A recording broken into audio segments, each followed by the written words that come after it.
Халахын буурал хэмээн алдаршсан тагнуулч Мягмарын Балдан.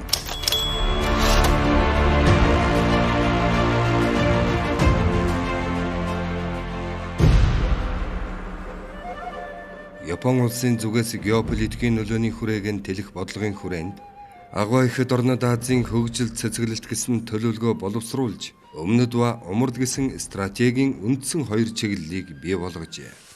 Өмнөд чиглэл нь Номхон далай, Австрали, Индонез, Бирм, Энэтхэгийн чиглэлээр зохилдогч Америк нэгдсэн улс, Английн колониудыг булан авах бол умард чиглэлд Хятадыг буулган авах Манжуур Монголоор дүшис суулган зөвлөлт холбоот улстай байлдаж Сибирь алс дорнодын чиглэлд зохилдогч Уралын нуруу хүртэл эзэмшлэн тогтооход оршиж байлаа.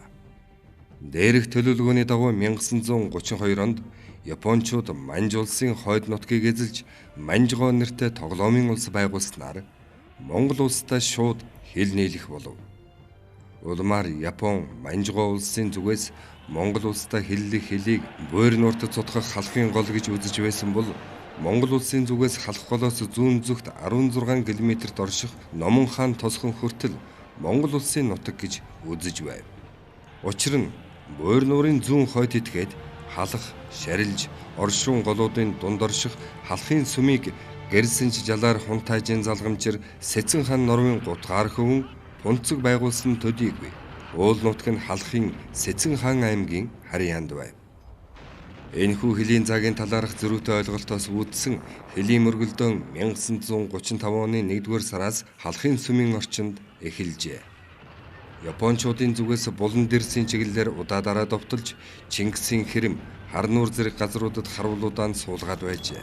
Тухайлбал Тамцгийн 27 дугаар отрядын дарга байсан Цэдэн дам 1938 оны 11-р сард буйр нуурын баруун хэсэгт манай хөлийн дотор Японы түрэмгийлэгчдээс заставуудыг шинээр нэмж байгуулан түүний хамт Манжийн 300 гаруй тагнуулын айл өрхийг Хятад, Монгол, Япон бараг нийлсэн 1000 гаруй эрэгтэй хүнтэй 7000 гаруй мал хөрөнгөтэй оруулан ирж байлаа хэмээн дурджээ.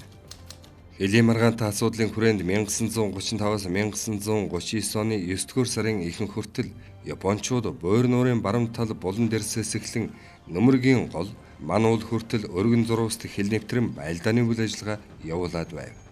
Дээрх цаг хугацаанд дурдсан зурваст бүгд найрамдах Монгол ард улс, зөвлөлт холбоот улс, Япон, Манжгоо улсуудын хэн эсрэг талынхаа байлдааны үйл ажиллагаа хийгээд цэргийн хүч, зэвсэг техникийн байдал, төвлөрөлт ба хөдөлгөөнийг мэдж болзошгүй дайралтуудаас урьдчилан сэргийлэх арга хэмжээ авах нь туйлаас чухал байв. Иймээс хоёр талын тагнуулын байгууллагууд мэдээлэл олзлох, байлдааны үед командлалыг мэдээллээр хангах, эсрэг талын тагнуулын үйл ажиллагааг саармагжуулахаар эрчимтэй ажиллаж байв. Манжгоо Япон улсуудын зүгээс ихэвчлэн баргуудыг туршуулаар элдэв халахвч хэрэглэн хил нэвтрүүлдэг байсан төдийгүй 1939 онд 100 гаруй хил зөрчигчийг илрүүлжээ.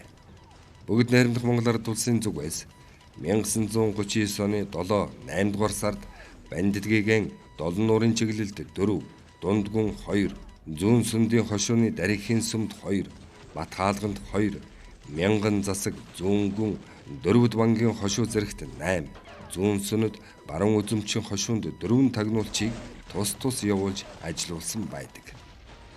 Энэхүү чиглэлээс гадна Цагаан овоо, Халахын сүм, Номон хаан, Богдуул, Ганжуур сүм зэрэг хөлийн ойролцоох Манжгоо Японы цэрэг төвлөрсөн газруудад нэгэн тагнуулчийг удаадараа ажилуулж цэрэг зэвсгийн тоо, бүтэц, хөдөлгөөн, байршлын талаар тодорхой мэдээллүүдийг авч байв. Тэр хүн бол тагнуулын түүх бичлэгт хөлийн чандад 33 удаа тусгай үүрэг гүйцэтгсэн гэж тэмдэглэгдсэн халахын буурал хэмээн алдаршсан тагнуулч Мягмарын Балдан юм.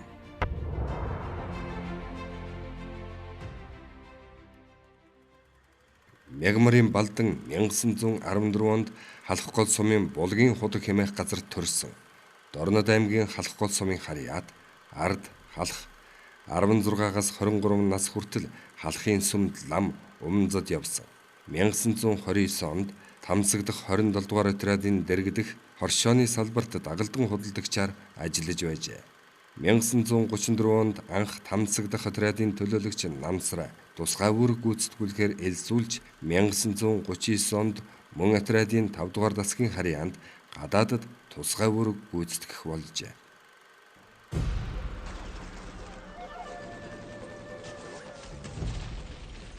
1935 оны ихэнх үеэс Япончууд Буур нуурын баруун тал Булан дэрсийн орчмоор бүгд найрамдах Монгол Ард улсын нутаг дэвсгэрлүү удаа дараа халдан довтолж улмаар 1936 оны 3 дугаар сарын 15-ны өдөр 2 их буу 40 пулеметтой 500 Япон баргын цэргүүд нисэх онгоц танкын дэмжлэгтэйгээр довтолсон байдаг. Мөн Булан дэрсийн хилийн авааг тахих нэрээр майхан барьж 200 орчим морь тэмээтэй хүмүүсийг цуглуулж баргын айлуудыг хилийн дагуу буулгаж байжээ. Энэхүү Булан дэрснээс чангаш цагаан овооны чиглэлд Балдан хэд хэдэн удаа явуулж Японы цэргийн талаарх мэдээллүүдийг олзлуулж байв. Тухайлбал Балдан цагаан овооны баруун урд захад 2 км газар 14 тонны хөх ба цагаан өнгөтэй майхнуудыг урагшаа маягтай барьсан байна. Энэхүү майхнуудын баруун хойд талаар 10 км газар цагаан хөх бүрээстэй гэрийг жагсаасан маягтай барьсан байна. Энэ гэрээс зүүн тийш 20 гаруй метрт 11 хуйгт машин баруун хойш нь харуулн тавьсан байна.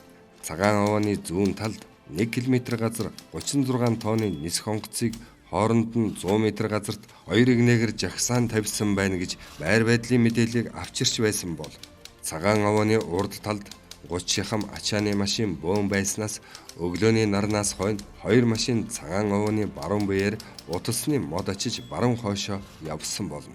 Цагаан овооны энэхүү байрыг тойрсон 5 хэсэг газар тус бүр 1 машин дээр 2 бууг зөрүүлэн зоосон. Тус бүр 2 хүнтэй манаа байна. 80 гаруй үхрийг буутай цов өмссөн 2 хүн дагаж цагаан овооноос баруун тийш гарсан замаар тууж гарсан ба гармын булаг хэмээх газраар өглөөний 6 цагт 11 тонны морьтой хүмүүс ингаш тагнуул хийж яваад бутсан хэмээн хөдөлгөөний талаар мэдээлэл өгч байжээ.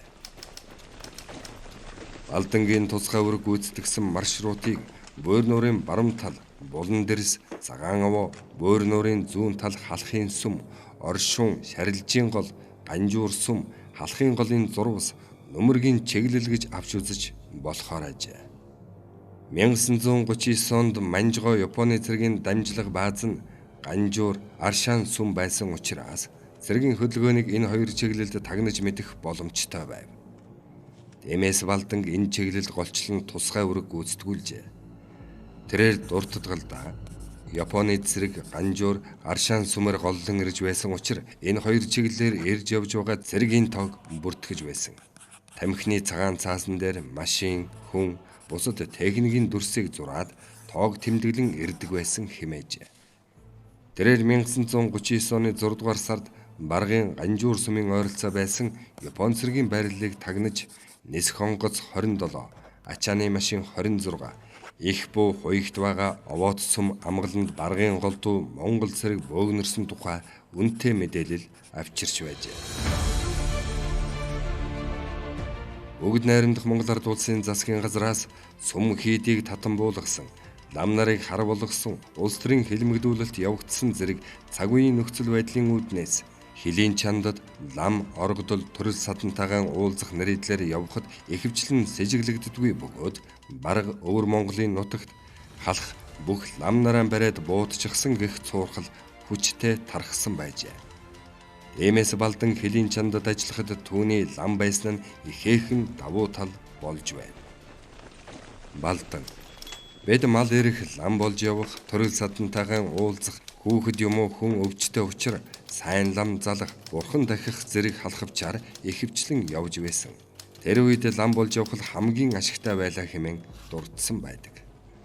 Бүгд найрамдах Монгол Ард улсын дорнод хил дээр Японы цэрэг тагнуулын байгууллага тулж ирж халдан довтолж байсан цаг үеэст хилийн чандад тусгай үүрэг гүйцэтгэнэ гэдэг нь ихээхэн эрсдэл авхаалж самбаа шаардсан явдал байна. Балдан халах голын үед 50 гаруй удаа хилийн чандад тусгай үүрэг гүйцэтгэхдээ хэд хэдэн удаа эрсдэлд орж байжээ. Тухайлбал Япон цагдаа баргын ардуудад баригдаж амгалан суурьнд хүргэгдэн улайтгсан төмөр сэрээгээр хайрах эрүү шүүлтэд орж гянданд хоригдож байгаад оргож ирсэн. Хилийн чандад Хамбын сүмийн хошуу овоо гэдэг газар худаг дээр морио усалж байхад нь цэргүүд ирэхэд худаг руу орж буугаа нуугаад гаанцаан унагчхад авах гээд орчихлоо хэмээн уурч байсан. Мөн Ганжуур сүмээс хойш элсэн улын ойролцоо айлд унтаж байхад нь хоёр цэрэг ирж ямар толгойтой хүн байна гэж асуухад нь гэрийн эзэн буурал толгойтой гэж хариулахад мөн байна гэд баривчлах гэхэд нь самбаачлан босч гарбуу тулган зүгтсэн. Тухайн газар орныг тагнасан гих баримт авч ирэх үүднээс цэргийн ангид нэвтрэн автомат буу хулгайлан авч байсан зэргийг дурдж болохоор байна. Балдан цэрэг тагнуулын талаар мэдээ олоод зогссонгүй. Амьд хэл Манжгаа улсын нутагт мөрдөгдөж буй эрх зүйн баримт бичиг олзлох үүргийг өөрийн авхаалж овсгоог ашиглан нэр төртөө биелүүлж байжээ. Мөн 3 удаа амьд хэл барьж ирсэн байна. Тэрээр нэг удаагийн амьд хэл олзлох ажиллагаа бүтэлгүй болсон талаар Улаанөндрийн чиглэлээр амьд хэл барьж ирэхээр явсан юм. Өдөр ажиглалт хийхэд хүн байгаад байдаг. Шөнө очихоор байдаггүй. Ирээд олоогүй буцаж ирсэн гэж өгүүлжээ. Хилийн чандад халахын буурал хэмээн алдаршсан тагнуулч Балдантай 1939 оны халах голын байлдааны үед маршал Чойголсон тусгайлан уулзаж хэл хязгаарын орчмын сүм хийдийг Япон эзлэн авч өөрийн тагнуулын бааз сүр болгож байна. Тиймээс баргын богд уулын урд байгаа Лодон хамбын сүмдэх Япон тагнуулын төвийг устгах хэмээн даалгавар өгч байжээ. Тэрбээр маршалын даалгаврыг гүйцэтгэснээс гадна амгалан суурьнд төвлөрч байсан Японы шатхууны нөөцийг устгах, хилийн чанд дахь зам харилцаанд чухал байр суурь эзлэх, гүүр бэхлэлтүүдийг илрүүлэх, дэлбэлэх ажлуудыг амжилттай гүйцэтгэж, дайны үед бүгд найрамдах Монгол Ард улс зөвлөлт холбоот улсын цэргийн командоллыг үндсэнтэй мэдээллээр хангаж байжээ. Балдангийн 1939 оны халах голын байлдаан 1945 оны чөлөөлөх дайны үе хүртэл бүгд найрамдах Монгол Ард улсын тусгаар тогтнолын төлөөх чанад үлсэд гарамгай зүтгэсэн өрг хичээл зүтгэлийг мартах учиргүй билээ.